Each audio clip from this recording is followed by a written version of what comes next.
Good evening, everybody. I must say, you are all the brave ones. Most people were deterred by the weather, but you decided that saving the world is much more important. So, thank you very much for turning up and joining us for this very interesting program that we have today.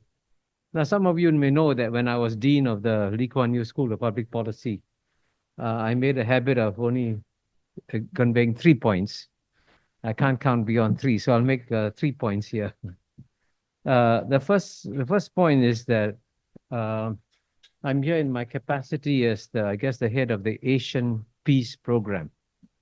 I think many of you have never heard of it, but we are trying. I mean, we can of course proudly say that thanks to the Asian Peace Program, there have been no wars in Asia, but we're not that bold.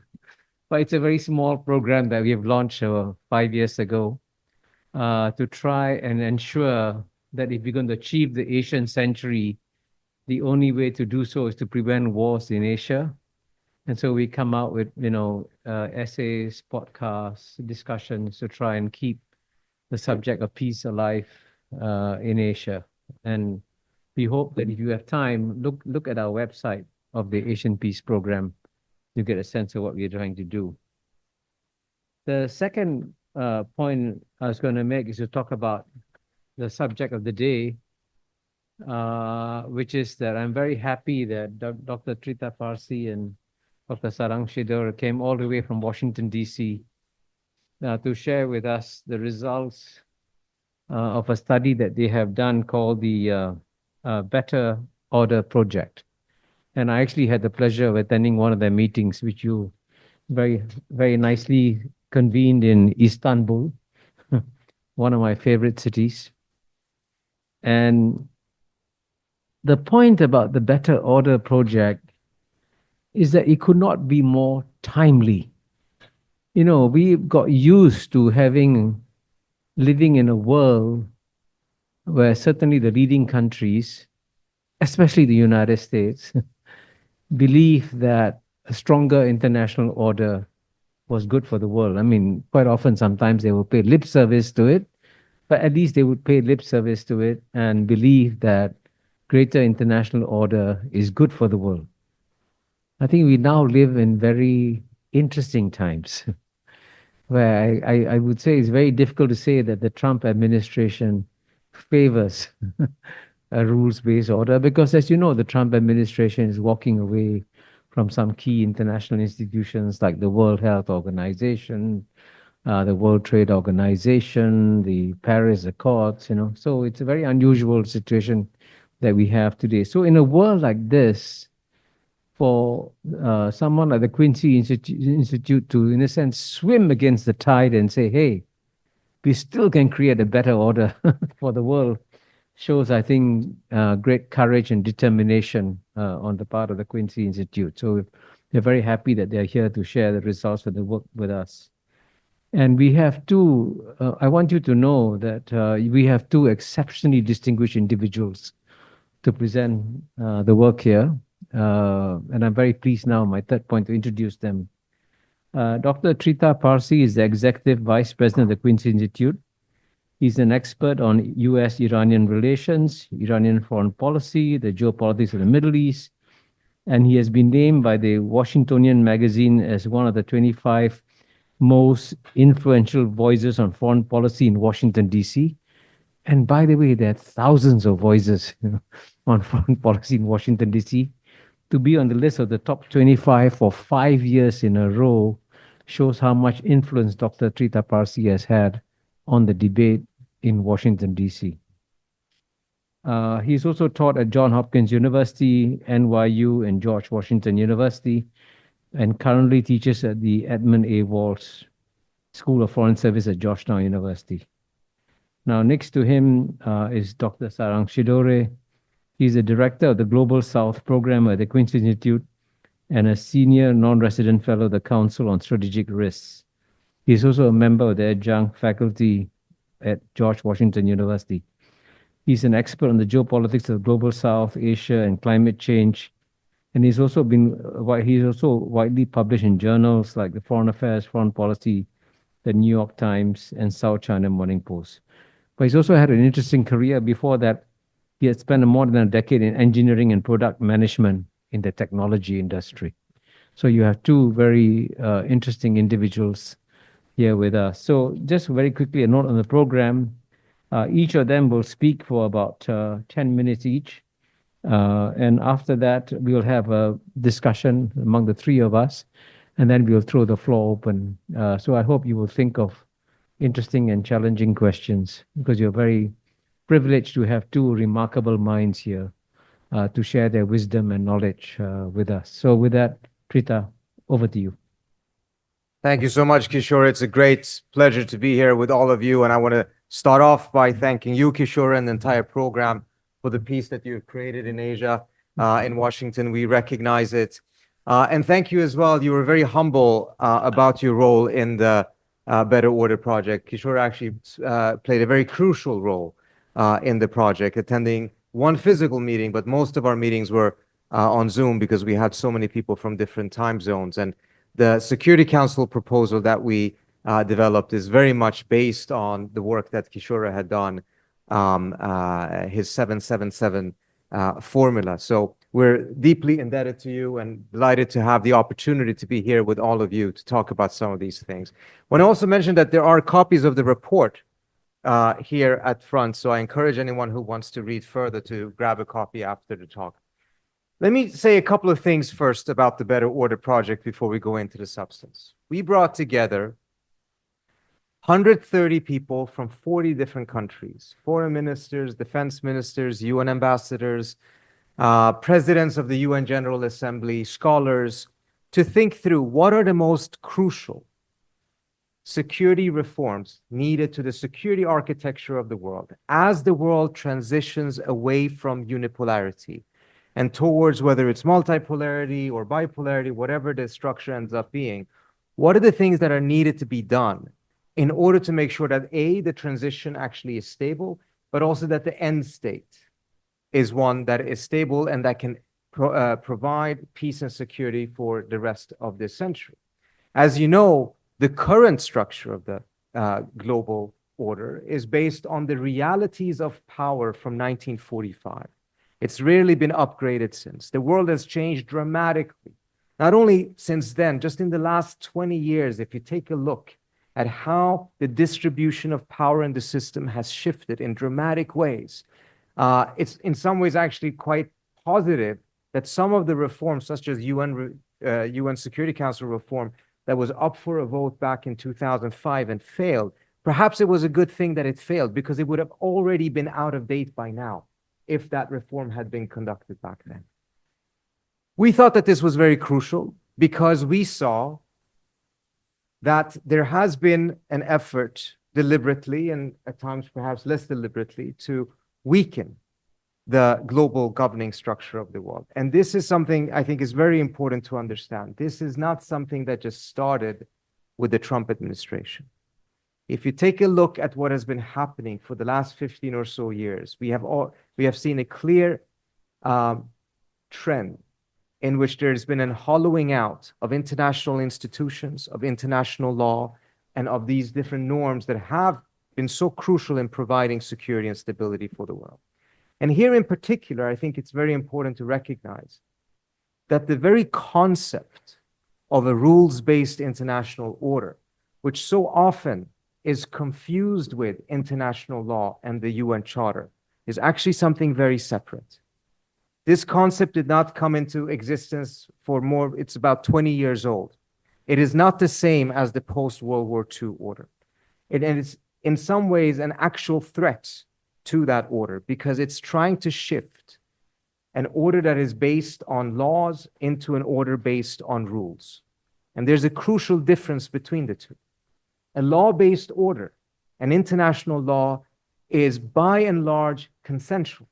Countries sign on to agreements. They sign on to treaties. The United States has not signed any treaties for a very long time because of dysfunction in the Senate. But bottom line is that you sign on and you're held to the different treaties and agreements that you agreed to. So, for instance, the United States is not a party to the Rome Statute and the ICC, and as a result, when the ICC issues arrest warrants for Benjamin Netanyahu and Gallant, the United States is not obligated to act on it. Europe is, because they signed on, but the United States did not.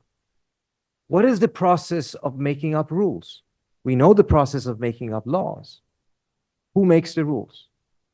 This is a completely ambiguous, unclear process. Usually what has been happening is a process in which a coalition of the willing are establishing rules with the expectation that this now applies to everyone else. And this creates a very dangerous situation in our view, which we saw long before Trump came in, which is that the United States was increasingly treating the rules-based international order not as a governing structure for the world, but rather as essentially a club. The language that was used in the national security document of 2022 said that countries that subscribe to the rules-based order would also be, the United States would provide it help with protection militarily. So it almost made it sound like a NATO plus, a bloc formation, essentially. And this is very crucial part of the thinking of the Biden administration. This was not accidental. The danger then was, what if other major powers start to pursue their own rules-based orders? What if China or if Russia started to do the same? We would not then only transition to a multipolar world, we would also then potentially transition to a multi-order world in which you would have competing orders, not in the same way that we had during the Cold War, but in actually much worse than the Cold War, because even during the Cold War, there were clearly two blocks, two orders, but there was a superstructure above that. There was a recognition that the UN Security Council had authority, that it was the ultimate source of binding resolutions that were binding to all members of the UN community. Now we would have a scenario in which you had not a competition for understanding or interpreting different laws, but a competition between completely different sets of laws, which would create a much more unstable situation than what we experienced during the Cold War. Now, with the Trump administration coming in, I don't think you're going to hear them talk about the rules-based order. This was not a terminology that they used at all during their 4 years in office. You will have an even more aggressive assault, I suspect, on many international institutions. Kishore already mentioned that they have walked away from the WHO. There's actually a complete review being conducted at the Trump administration right now to see which treaties they are going to stick to and which ones they're going to walk out of, and there's likely going to be a very significant number that they will be walking out of. This is, of course, a tremendously dangerous situation that can be very destabilizing, but I think it's important to recognize that while this is a frontal assault on some of these institutions, prior to that, we had a much more subtle hollowing out of these different institutions that actually has enabled us to be for the Trump administration to do what they're doing right now. Neither of these approaches are going to provide security or stability for the world going forward. There has to be a third way that is approached. And in many ways, it actually is a return to the law-centered order that established the UN in the first place. And it has to be a return to some of the very basics that that order put in place.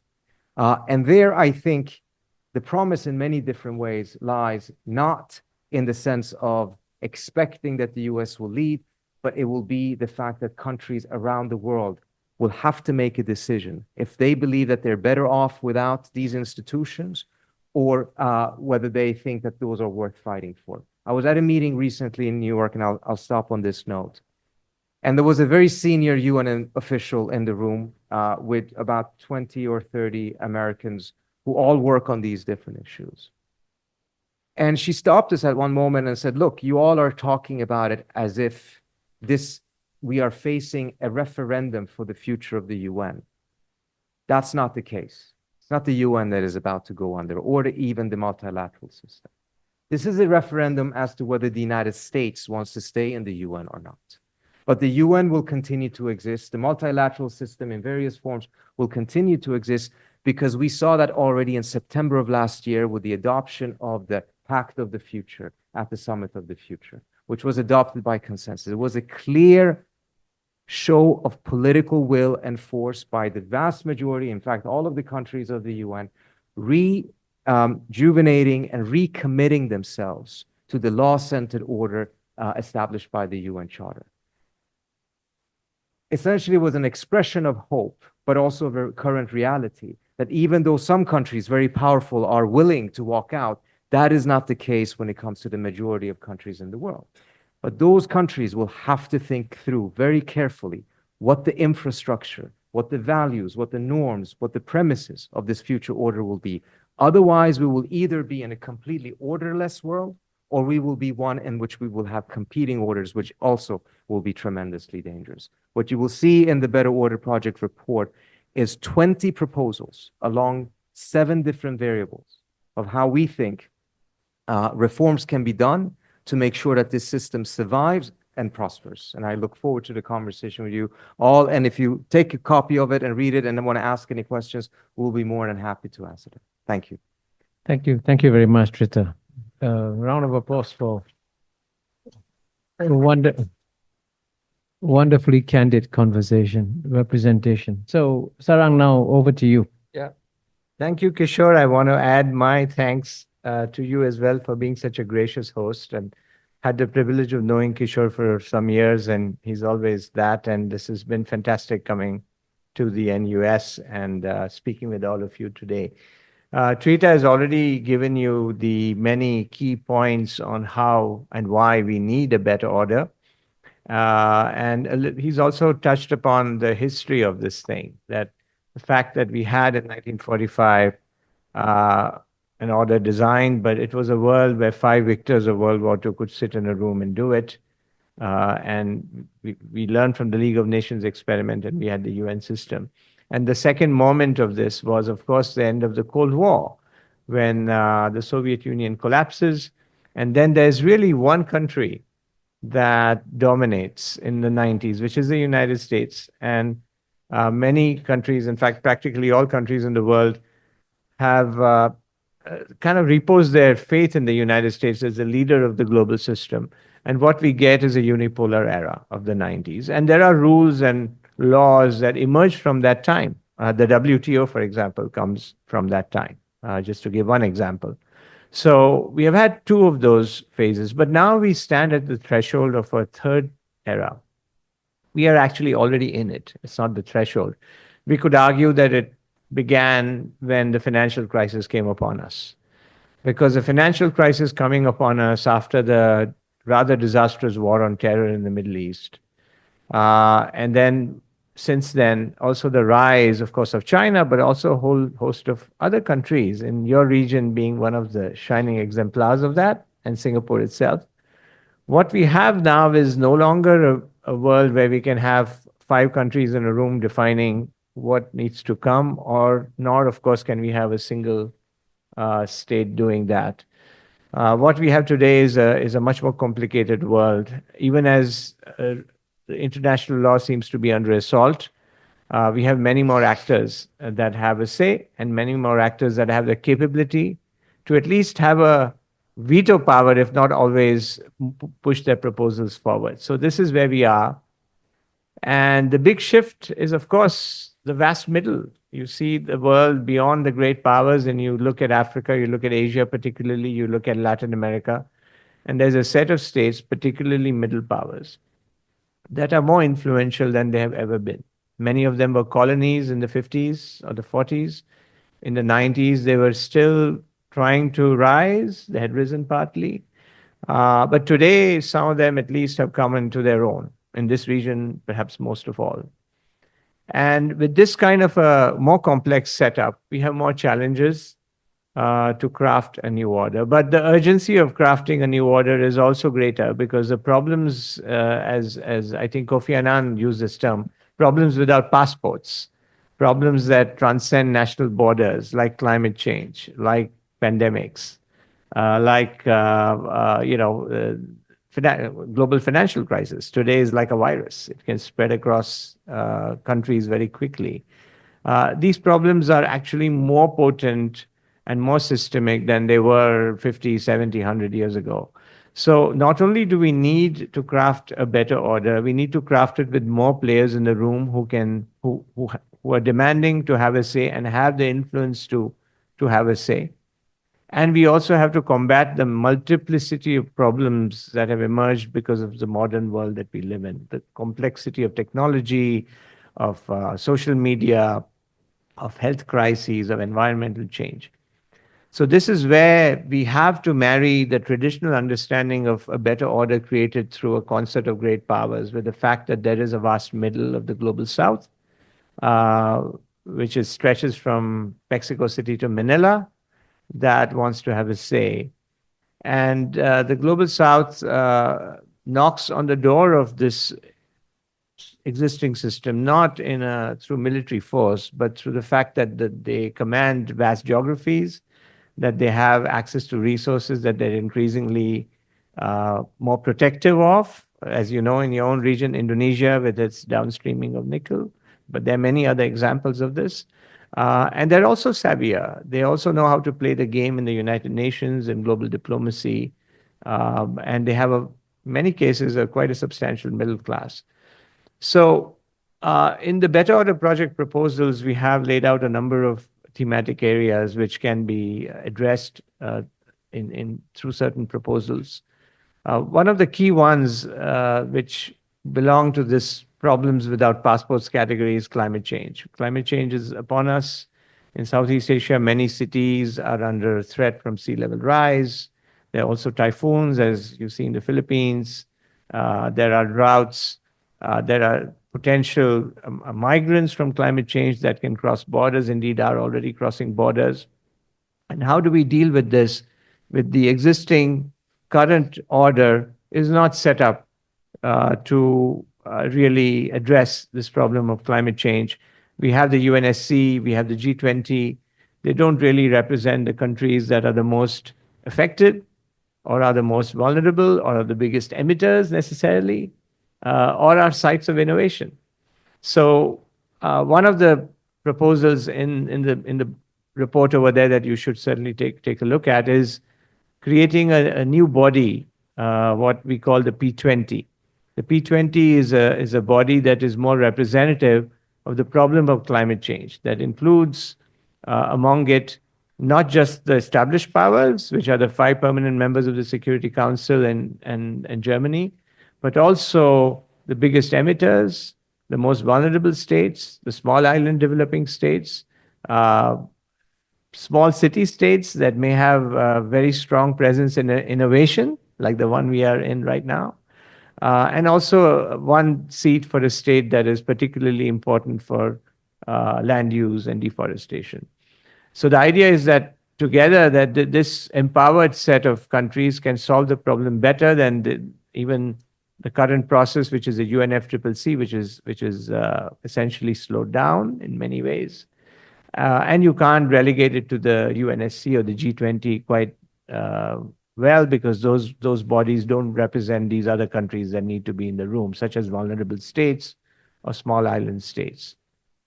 Along with the P20 proposal, we also have suggestions in terms of what happens to when we are at the frontier of this climate crisis. And perhaps the countries that are most at the frontier are the small island developing states, because they are existentially threatened. In 20, 30, 40 years, many of them will become uninhabitable. Some of them will disappear if we continue emitting as we are at the moment. So one of the proposals in the package is about coming up with a idea of climate resettlement of climate migrants. Can we use the small island states example as a kind of a test bed to imagine a process by which, if we do not get this mitigation problem under control, which seems to be difficult at the moment, intractable in some respects, then we have a pathway for those who are existentially threatened, and perhaps that can be a template.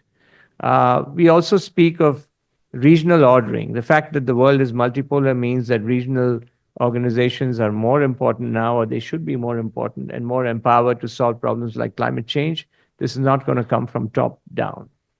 And there are many regional organizations that don't hit the headlines, such as SICA or BIMSTEC or AOSIS, Association of Small Island States, or ECOWAS in West Africa. These are fledgling organizations in many ways, weaker, but they're there. They have been around for years. Sometimes they solve problems. They certainly try to do so. They're hampered by capacity. And can we imagine a situation where we don't, since trillions of dollars of transfer from the north to the south are simply not feasible, can we imagine a situation where we have empowered regional bodies that take on this problem of climate security and try to solve it? So these are the sorts of proposals we have laid out on the climate side. There's also a crisis emerging on another front when it comes to the multilateral system, and that's trade. As you know, we have seen a turn towards tariffs. We have seen a turn towards building economic walls coming from the wealthiest countries. And the question is, can we imagine an alternative approach to this where we don't all establish a new norm? As in the 90s, we created a new norm of an open and more integrated global trading order. We don't all align with a new norm of more and more walls and fragmentation of the global trading order. So this is where I think the global South and states that are outside the West, truth be told, can actually keep shoring this order up by saying there may be a tariff regime emerging from certain capitals, but we will keep faith in processes such as RCEP, such as CPTPP and others, with modifications that may be necessary.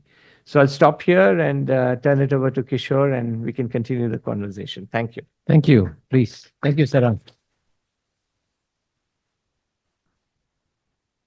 To begin the discussion, one lesson I learned after a few decades in diplomacy is that if you want to get change in the international arena, you require some degree of leadership, certainly by some countries or blocs, And right now, I would say the three potential candidates, the largest players in the international scene, one, of course, is Europe, then is China, and maybe you can consider India. And on Europe, I have a question for both of you, I remember when I was ambassador to the UN from 84 to 89, when Ronald Reagan started his first assault on the United Nations, one of the bravest speeches defending the United Nations was, to my surprise, given by Margaret Thatcher of UK. And she felt the British could stand up and give a different point of view to the Americans, at that time in the 1980s. And then when I became ambassador the second time to the UN, when George W. Bush decided that he wanted to go and attack Iraq, the people of the two countries that stood up to him very strongly, and I must say with great courage, were France and Germany. And so again, demonstrating that Europe could have an independent voice. But as I look back 40 years ago, 20 years ago, Europe could stand and have an independent voice. Today, my sense is that it may be difficult. So how would you assess Europe's capacity to possibly act as a counterbalance and try and tell Donald Trump it's not such a good idea to tear down the World Trade Organization, for example? Would there be any courage in Europe to try and defend the order? Please. So sadly, I would not necessarily pin my hopes to Europe. Why not? For saving this? Because you're absolutely right. The speech that the French ambassador at the time, Villepin said, gave in the Security Council has become historic. One of the few occasions there ever was applause in the Security Council, which is against the norms there. But that is a Europe that currently doesn't exist. And particularly after 2022, Europe essentially leaped towards far greater dependency on the United States. And I was at Munich when J.D. Vance gave that speech, which was a very clear breakup speech. You were there. I was there. Yeah, I was there in the room. And Europe has fundamentally miscalculated. It's not about, and I say this as an American think tank, we want to see greater strategic autonomy in Europe because we believe that our relationship with Europe will be better, and it will be better for the world when they're not just an annex to the United States, when they have the ability to stand up, when we occasionally, not often, but occasionally we have some dumb ideas. And when we do need to have friends that can tell us, don't drive drunk. And that's what Europe did back then. That's not a Europe that exists today because it's become so dependent on the United States, to its own detriment, but also to the detriment of the United States.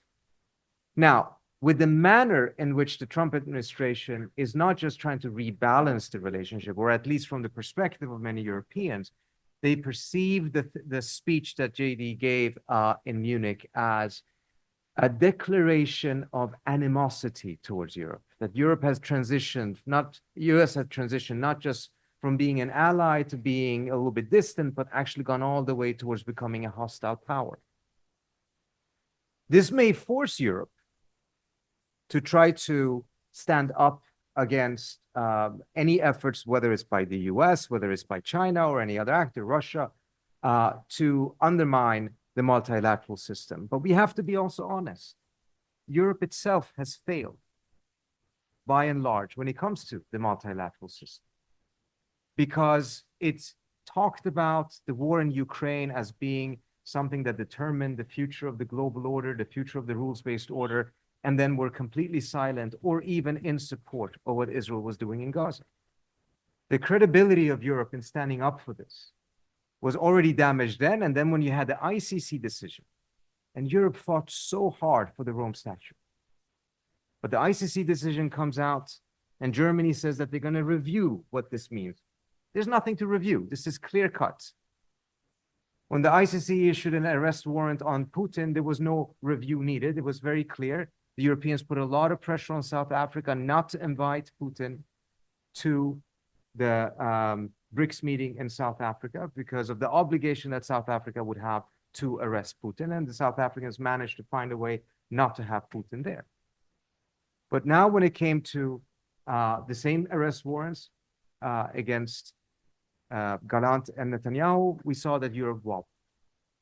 So we are in a situation right now, I think, frankly, there's a couple of states in the global south that will play the key role in upholding, that still have the credibility to be able to stand up and uphold the international multilateral system, who have not wobbled in the same way. They may not yet be powerful enough, but I think a coalition of those states actually can. That's not to exclude Europe. And that's also not to exclude the United States in any way, shape, or form. It's just that we're no longer in that world in which whenever the United States is going a little bit off, the Europeans have the ability and the courage to be able to pull it back. I think that world, unfortunately, no longer exists. And having said that, I do want to point out that you have countries like Spain, Ireland, and others who definitely adopted a much more principled position. But it's unfortunately not the common European position. It's not the position of von der Leyen. It's not the position of the EEAS, unfortunately. Maybe you want to say a word, Sarang, about China or India as a potential leaders. Yeah, just maybe one comment. I don't work on Europe, but one comment on Europe. It seems to me that this Europe versus US kind of a framing. Perhaps we can add another framing to it, which is the divides within Europe and within the US. I mean, much of this contestation is between two streams of ideology within the West. So this is a intra-Western clash that is occurring, and this intra-Western clash can absorb the West in ways that it simply becomes incapable of being the leader on designing anything new. This is possible. I don't know if it will happen. And then that gets to what Kishore said, then who can step in if this is a scenario? There's no question that China and India, as the two largest countries in the world, have to be a part of that. Without those two, nothing is going to happen. China, obviously, I mean, second largest economy, in some measures the biggest, no question. But India too, as the biggest country in terms of population and a growing economy. And I would say that along with that, there's going to have to be buy-in from other middle powers who may not be as large, but nevertheless regionally are dominant or major in their own regions.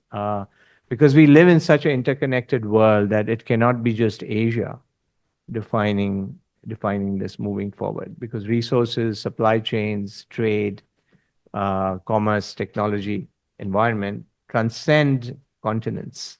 And for that, the solutions will have to come from beyond Asia, of course, but also Africa and Latin America. Yeah. I wonder whether now we can just switch for a while to the UN Security Council, because by the way, I should emphasize that Better Order Project has got proposals in many areas, but one of them is about Security Council reform. And as Trita said, they very kindly tried to build on a suggestion I made in my book, The Great Convergence, for reform of the Security Council on the basis of 777 formula, 7 permanent members, 7 semi-permanent members, and 7 elected members. And the reason why I proposed it that way was that because the one reason why reform didn't happen on the UN Security Council is that for every country that wants to become a new permanent member, there's a neighbor that says, why not me? When Brazil wants to join, Argentina says, why not me?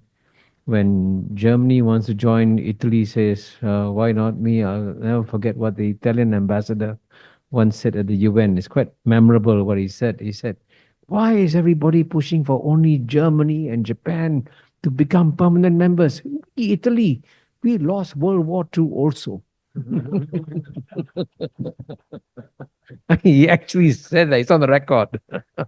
So you can see how there is jealousy. I mean, for Japan is being blocked by South Korea, India is being blocked by Pakistan.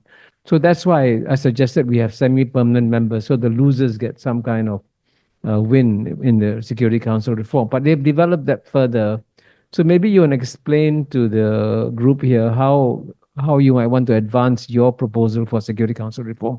Let me, just before he speaks, I want to emphasize to you all, the UN Security Council does matter. Its decisions are binding and mandatory on all member states. So this body, unlike most other international bodies, has got real teeth, and therefore reforming the Security Council is actually a very important thing that the world needs to do. So, Trita, over to you. Yeah, and I want to really emphasize what you said there. This UN Security Council matters tremendously. It's the center point of gravity of the multilateral system. If it ceases to function, and it's not going to collapse, it's just going to sail into irrelevance. If that happens, soon enough, much else of the international multilateral system is likely to collapse. And already now, we are faced with a Security Council that is completely out of sync with the realities of the world. Again, it was formed in 1945, reflecting somewhat accurately the realities of the world back then. But it's not reflecting the realities of the world today. And it's very difficult, extremely difficult to reform it, because the P5, by and large, do not want to see any reforms taking place, because any reforms most likely will bring in additional permanent members. The US, the Russians, many of them are very much against these new permanent members having vetoes. And those who are seeking a position, India, for instance, the Africans are demanding 2 permanent seats. And they say, if there is a veto, then these new permanent members need to have a veto as well. They're not going to accept that there's a new permanent member that is of a lower rank than the existing permanent members. And this is creating a significant deadlock in all of this. But at some point, we're going to reach a situation in which either there is reform or there is collapse and irrelevance of the council. At that point, and it may not be yet, it may be another 10 years before this happens, but at that point, the biggest losers will actually be the P5 themselves. Because if the Security Council actually becomes irrelevant, it's the countries with a veto that lose the most. The other countries didn't have a veto, they're not losing it. But it's the very veto that is embodied in the Security Council that will be lost. And as a result, I am irrationally optimistic about the fact that at some point there will be a reform rather than allowing the body to completely go into oblivion and irrelevance. The proposal we have is looking at several different reforms. First of all, we're expanding it to 23 members from the 15 that exist today. 3 of those would be permanent members, 1 from Asia, 1 from Africa, 1 from Latin America. They would be elected by the General Assembly.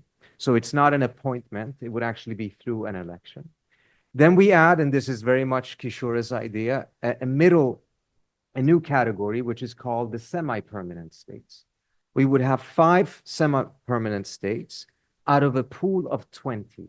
Those 2 would be elected by the Security Council, and they would be these rising middle powers. It would put them in competition with other semi-permanent middle powers rather than competing with small states.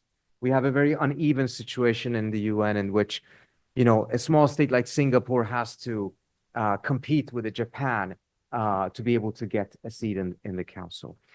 This would enable these semi-permanent states to have 2 years on the council every 8 years, which is better than what the best middle power has today. Japan is the one middle power that is elected to the council more often than any other state. It's on the council roughly every 9.5 years. But this would give these states 2 years every 8 years. And it would not be with a veto or anything like that, but it would enable them to be more present in the Security Council than they currently are. And this is very much aimed at making sure that exactly what Kishore said. If India wants in, Pakistan says no. Brazil has opposition from Mexico and Argentina and even Colombia. China doesn't want to see Japan or India. But if you give this other category, then it gives them a consolation prize. They too win something with this reform because Japan is very likely to be one of those semi-permanent states. So is Argentina. So is certainly Italy. They have a good chance of being able to get those seats. Then we're making some reforms to the veto. First is, which on surface may look as nothing, but we're creating a new category, allowing states to not only vote negative, vote positive, or abstain, but also for permanent members to vote negative without a veto. Now, the reason why this is important is because our hope is that the countries that are trying to be elected as permanent states would make a commitment, a real binding commitment that they will not use the veto. Many of them have already said so. We will go there, we want the veto, but we're not going to use it. Well, in the case of Brazil, for instance, they have in their constitution that they cannot impose sanctions on other countries unless it is endorsed by the UN. You could get constitutional changes in countries saying that they're not going to use the veto. But if the only way to vote negative is to veto, then you're essentially saying that these new permanent members can never vote negative. So we're creating a separate category so they can vote negative without invoking the veto. This raises the cost of using the veto. But that's not enough in our view. Something has to be done about the veto. And unfortunately, getting rid of the veto is not a possibility. The P5 would never accept it. But we're creating a system that is called veto plus one. Every veto in the Security Council has to have at least one other member, permanent, non-permanent, semi-permanent, voting with it. If not, if it's a sole veto, then the matter goes to the General Assembly. And 2/3 of the General Assembly can vote to overrule the veto, which then causes the original resolution to pass. This creates a checks and balance between the General Assembly and the Security Council, evens out the power between the two institutions. And if we look back of just what happened in the last couple of years, that would mean that at least 4 of the Gaza resolutions that the US vetoed would have passed, as well as the 2 resolutions on Ukraine that Russia vetoed would have passed, since they were the only countries that actually vetoed it and they didn't have a single other member voting in favor with them on that issue. We're not saying that this in any way, shape, or form is perfect. We recognize that any solution, any compromise is going to be an ugly compromise and it's going to have major challenges. But then we're adding one more thing as a final element to make sure that we have greater ability to fix those imperfections. And that is to have an automatic charter review of the UN every 24 years, which coincides with 3 cycles of the semi-permanent states. Right now, we have to have a massive amount of political will to even get to a point of voting on a charter review. Makes it extremely difficult to actually update the charter. And obviously, it shouldn't be too easy, but now it's next to impossible. By having it as an automatic thing, it means that you don't have to muster this political will, and you have a more fluent and cyclical way of being able to address changes that are needed, mindful of the fact that we are in a world that is fast changing. The very same semi-permanent members that get elected to that pool of 20 may not be the next ones that will be voted on 24 years later, because the world is changing so fast. But we need to include those type of mechanisms in the structure in order to make sure that we don't end up in a scenario again in which the only time you actually get some reform is at a moment in which the UN is almost dying or saving. You have to have that level of crisis to be able to get any reforms. And in the long run, that's not going to work. And that's why we're introducing the automatic charter reform. Thank you. Thank you very much. Oh, and let me ask one more question, and then after that, we'll throw the floor open. Please get your questions ready. You know, in preparation for becoming ambassador to the UN, I read one classic work on the UN called Swords into Plowshares, you know. And I remember what the book described very well was that a large part of the charter of the UN, and in fact, all the institutions, a lot of the drafting was done by very renowned international law scholars who had actually studied this very carefully. And for a long time, there was a very strong group of international law scholars that sort of protected the UN with their scholarship, and they made a big difference. I remember one of the last ones was an American professor called Professor Thomas Frank, who wrote several books on international law. And I'll tell one story about him to show how brave he was. I once, on the eve of the Iraq War, I used to have brainstorming sessions in my New York apartment as Singapore's ambassador to the UN, inviting a crowd of New Yorkers to talk about issues of the day, including the impending American invasion of Iraq. And Tom Frank came for the discussion. And then when the discussion began, Tom Frank asked a very basic question. He said, what is the fundamental difference under international law between the United States invasion of Iraq and Hitler's invasion of Sudetenland? What's the difference? Is there any legal difference?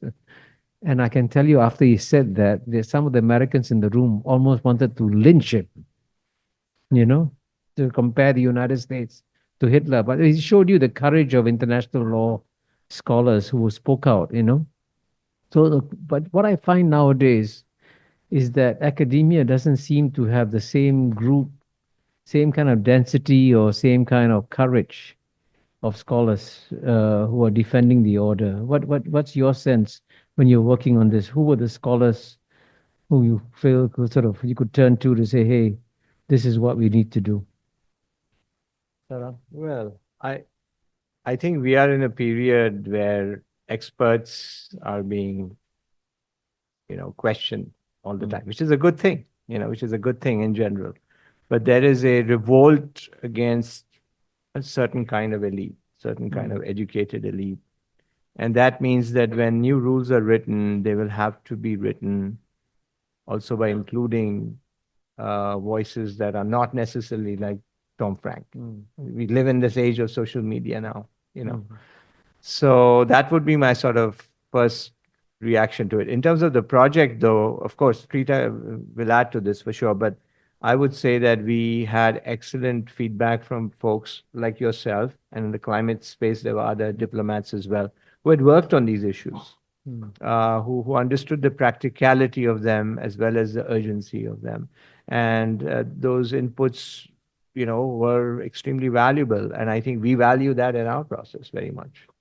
Can I give perhaps you may be quite right about the state of international law scholarship in the US. I can't speak to that, but let me say something that I think, again, being irrationally optimistic here, I wouldn't be surprised if one of the most important countries in the world that at the same time has had a very complicated relationship with international law, which is the United States, will evolve in a direction that will be somewhat surprising going forward, in which it will rediscover the need for international law norms and institutions because it is to its own benefit. And the reason I say this is we have now finally a situation in Washington that not only has the Secretary of State clearly stated that the world is no longer unipolar.